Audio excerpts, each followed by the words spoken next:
Welcome to AI Stopwatch, dispatches from a world racing to extinction.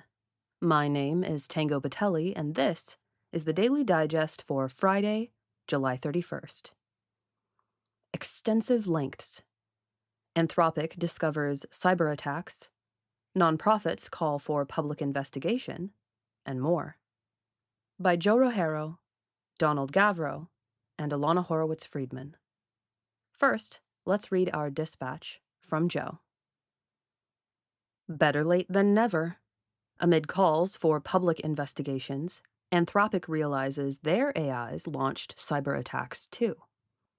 I occasionally have a nightmare in which I'm frantically preparing for some vital appointment, only to discover belatedly that the time has long since passed. Sometimes the nightmare is real. I imagine the AI developers at Anthropic felt a similar sinking feeling earlier this week when they began to look harder at their AI testing methods. After OpenAI's internal model autonomously hacked several companies, rival Anthropic belatedly decided to examine their own history for evidence of potentially criminal cyber attacks. They found 3. Here's what happened, what excuses were made, and what I think ought to come next. Out of bounds. Combing through more than 140,000 evaluation runs, Anthropic discovered 6 cases in which their AI accessed the internet and executed successful cyber attacks against a real company's online data. 4 of these attacks were against the same company in related runs, and 2 more took place in separate runs, making 3 victims in total. The incidents, some of which would date back as far as April, began in a testing environment run by a third-party, quote-unquote, evaluation partner of Anthropic's. Each incident involved a different AI model running a, quote-unquote, capture the flag scenario. Each AI was given an open-ended task to find a secret flag of data somewhere in the test environment. Beyond that, it could use whatever methods it liked. As with OpenAI's incident, the tests were run without the usual safeguards, monitoring, or classifiers intended to detect and intercept misbehavior. The AIs were told they were being tested in an isolated environment without internet access, but unlike in the OpenAI case, they were misinformed. The evaluator had accidentally included an internet connection in the testing sandbox. They'd left the door wide open. When the AIs, Opus 4.7, Mythos 5, and a quote-unquote internal research test model, were stymied in the sandbox, they began to look elsewhere for fresh targets, and found the open internet connection. Each of the incidents played out differently from there. Opus 4.7 hacked a real website whose domain name matched one of its fake targets. It kept going even further after it apparently realized it was attacking a real company, ultimately accessing hundreds of rows in a live database. Mythos 5 published malware to a public Python code registry, the Python package index, PyPy, seemingly as a way to get its fake target to install the Trojan software. The scope of its actions looks wild. Quote, Claude went to extensive lengths to carry out this attack. For instance, in one case, in order to create a PyPy account, Claude needed an email address. In order to create an email address, it needed a phone number. To get a phone number, after failing to find a free phone number service, it tried, and failed, to obtain funds to pay for a phone number through several different means. It finally backtracked, found a free, non-blocked email provider, used this to register a PyPy account, and then used this account to upload malware to PyPy. End quote. A real security company downloaded the malware, which let Mythos steal credentials and use them to access company infrastructure. According to Anthropic, Mythos noticed signs it was on the real internet, but proceeded anyway, justifying its actions in a verbal reasoning scratchpad by saying it was all a simulation.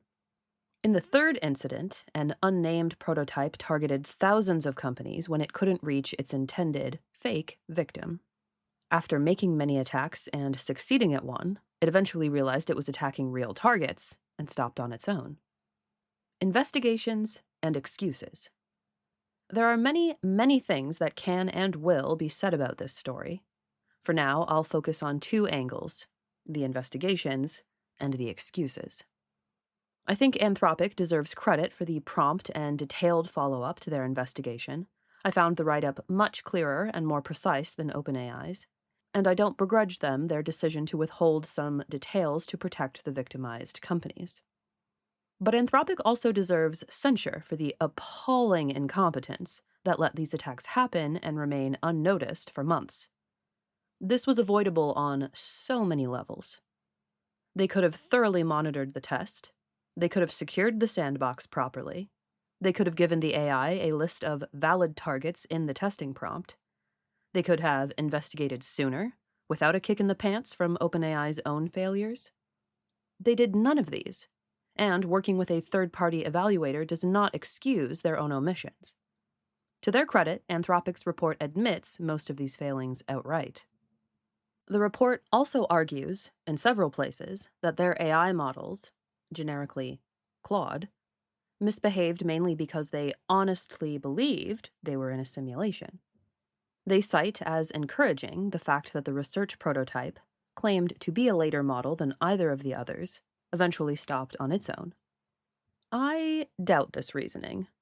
I don't think anyone can confidently say that Claude believed X, or Claude did X because it assumed Y, when we lack a clear understanding of how Claude represents its beliefs. Claude sometimes said, in an English language scratchpad that humans can read, that it was in a simulated test environment, or that the companies it was hacking were fake. But as one researcher pointed out, AI models often engage in what looks like motivated reasoning, making up plausibly deniable reasons for their actions in the manner of misbehaving children. Claude's behavior is perhaps consistent with being confused about whether it's in a simulation, but it's also consistent with having two conflicting urges. One, to tenaciously keep hacking, and one, to justify itself in reasonable-sounding language wherever it might be watched. Yesterday, today, tomorrow. In the meantime, the AI clock ticks ever faster. 2 days ago, OpenAI announced a joint investigation of the Hugging Face incident in partnership with third-party evaluators Meter and Redwood Research. Generously, they may simply want to know what happened. Cynically, they may hope to steer the narrative by working with testers who depend on them for access to frontier AI models instead of, say, a federal agency. A number of AI policy nonprofits say this isn't enough. Yesterday, just as the Anthropic news was breaking, Americans for Responsible Innovation called on the Trump administration to launch a public investigation into the previous incident. Signatories to the open letter include CEOs and senior members of over a dozen AI policy groups, including MIRI's own president, Nate Soares. Today, it looks like that investigation is more urgent than ever, and it ought to include Anthropic's incidents as well. And tomorrow, August 1st, marks the end of the government's 60-day window to establish a voluntary framework for AI model developers, according to a June executive order. I hope these incidents inspire the administration to put AI developers under closer public scrutiny and to take further steps to forestall their reckless racing. I plan to contact the White House and tell them so myself. You can do the same. Dispatch from Donald. US and EU reach AI regulatory deadlines. Washington due to release AI guidelines as Brussels enforces its own. 2 regulatory deadlines loom this weekend. The White House voluntary AI framework is due on August 1st, and the EU's AI Act obligations become enforceable on August 2nd. They come in the wake not just of the Hugging Face attack, but of a report by Anthropic that it discovered several instances in which its own AI models had compromised the security of other organizations.